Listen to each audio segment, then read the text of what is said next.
Have you ever thought Winnie the Pooh and been traumatized by the horrific thoughts it awakes from inside of you? No, good, that would be logical.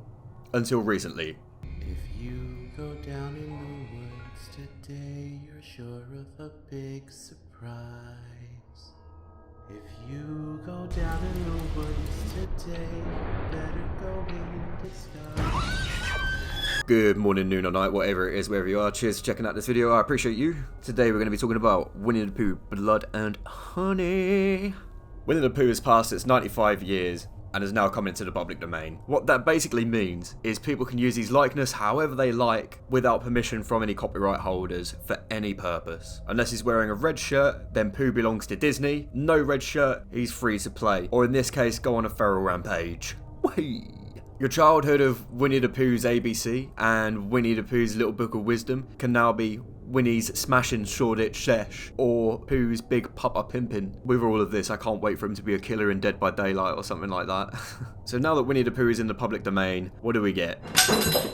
Well, when life gives you lemons. A British-based horror film called Winnie the Pooh, Blood and Honey, written and directed by Rhys Frake Waterfield. I'll be calling him RFW for short. I feel like if RFW pulled the right strings, he might be able to get Nicolas Cage on board, because he is just signing up for all sorts of mad shit at the moment. Some of them are hitting, some of them are missing. Mandy, Colour Out of Space, wicked. And then we look at Willy's Wonderland, which is kind of in the middle, and it just goes to show that it's not out of the realms of possibility. So RFW, if you're watching this, try and contact Nicolas Cage's people. The movie began production shortly after Pooh became public domain and was filmed in the UK over the course of 10 days. Because of the online controversy surrounding the film, it's blown up in popularity and earned $2.5 million so far, and it still has to be released in theatres in some countries like the UK, so more money will be coming in, which is fucking impressive considering they only had a budget of less than 100k. But with controversy, internet backlash, and a bunch of wet wipes who take everything way too personally, has led to people being interested in the buzz of this film, and it generated more money. It's basically marketed itself through online controversy, which is about right for the internet. This film has already made enough money for there to be a sequel. It's already been noted on IMDb that it is under RFW's works. RFW has gone on to say that the bigger budget for the next one will make it go even crazier and more extreme. So what is this film? At the face of it, it's a middle-of-the-road slasher film, with the caveat of the killer being Winnie the Pooh and Piglet. I've seen this film, and yeah, you can tell that it's on a strict budget, and it is exactly what it is. It's a dumb, fun horror film. The main antagonists are Winnie the Pooh and Piglet. Winnie the Pooh looks kind of hillbilly-esque, a hench version of himself. You can see here that he's actually wearing dishwashing gloves as well. And he's running around with a knife. Piglet looks like a bike gang member, running around with chains and sledgehammers, and has all these mad looking curly tusks coming out of his grill as well, which is cool. They're cool designs, both of them. There are a variety of kills, which is cool, it's generous. We get some cannibalism leading into the story and the meat and bones of why all of this has come to happen. Cool. And some scenes, the victims look bloody as fuck. They look like they've gone 15 rounds with Amanda Nunes. It's mad. There are a variety of kills in this film, and I'm not going to spoil it. You should watch it because it's just a surreal experience. Both Winnie the Pooh and Piglet are unhinged, and I'll get to the reason of the story in a minute. The poster looks like what we saw in the recent Texas Chainsaw Massacre film, which is hilarious, and that can only be said about this film as well, really. It's just a dumb, fun horror film, and that's okay. If you're expecting anything else, then may the Lord help you. So I'm going to use some clips from the trailers and some photos that have been published and briefly go over the story. Be warned, there are spoilers ahead. So the basic synopsis of the film is Christopher Robin as a child, in the film and the books, hung out with Pooh and friends. He fed them, looked after him, cared for him, etc, etc. In this film, he stops looking after him because he grows up. Ooh. This leads to these anthropomorphic animals getting hungry, and as a result, they fucking eat their depressed mate Eeyore.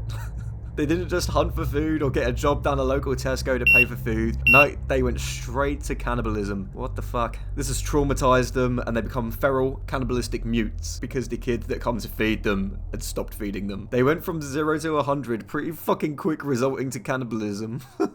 It's hilarious as well, they went for the depressed one. What a lesson. Don't be a depressed downer, or when the time comes your friends will eat you first. Christopher, later in his life, gets engaged and plans to introduce his fiancée to Pooh and friends. You can all see where this is going. Pooh and Piglet proceed to murder Chris's fiancée in front of him, and then kidnap him and prevent him from leaving. Pooh and Piglet torture him and whip him with, wait for it, the mate that they've eaten's tail. Eeyore's tail. That's what they've got to torture people. So time goes on, and another group comes into the area of the woods in a rented cabin. For reasons, who cares? Let's face it doesn't matter. We just want victims for our beloved childhood killers. So while they're in the cabin, slash-our-das murder movie things happen. Pooh and Piglet show what they're capable of doing, murdering the victims in an abandoned factory, kidnapping some of them, introducing them to the business edge of a sledgehammer, misusing cars, etc. You should go see the film, because it's surreal. I'm not gonna lie, the kills in this film are pretty fucking bloody. So well done for them to putting the effort in where it actually counts. The kills aren't overly original. There's something that horror fans have seen before. It's better than just using the same recycled kill throughout the film, which they don't do, or having a bunch of off-screen kills, which they don't do either. So the gang that have come to the cabin get involved in all of this. They release Christopher. Piglet eats another separate victim in front of the gang, and it looks hilarious. This is one of the goofier kills in the film. The gang miraculously kill Piglet with a slightly off-screen hammer hit, which makes Pooh Bear very angry. Ooh, yes it does. And this turns into one of the coolest kills in the film. Pooh grabs one of the girls by the neck, pins her up against a wall, and puts a knife through her mouth and through the back of her neck, pinning her to the wall. This is the only kill that I'm really gonna spoil, because I think it gets the fucking coolest kill of this film. The gang of kids flag down a car with 4 guys in it. They completely fail to explain the gravity of the situation and just say, "You don't understand."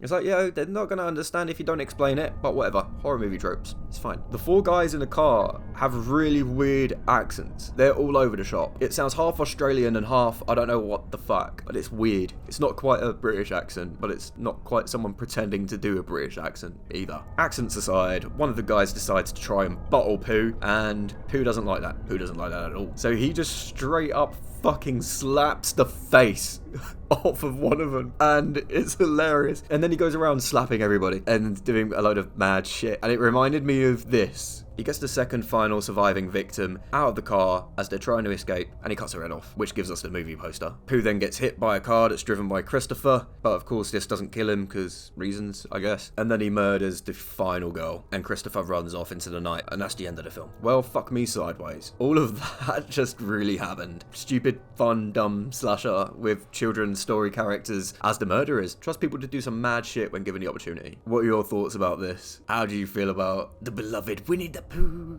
becoming a slasher villain? Drop a comment. I normally chat with people down there. We have a bit of a laugh. When this film does come out to DVD or Blu-ray, maybe I'll do another one if this gets enough likes. And if you want to check out my next videos, do drop a subscribe to keep up to date. Thank you very much if you watched up to this point. I appreciate you. Cheers, have a good day.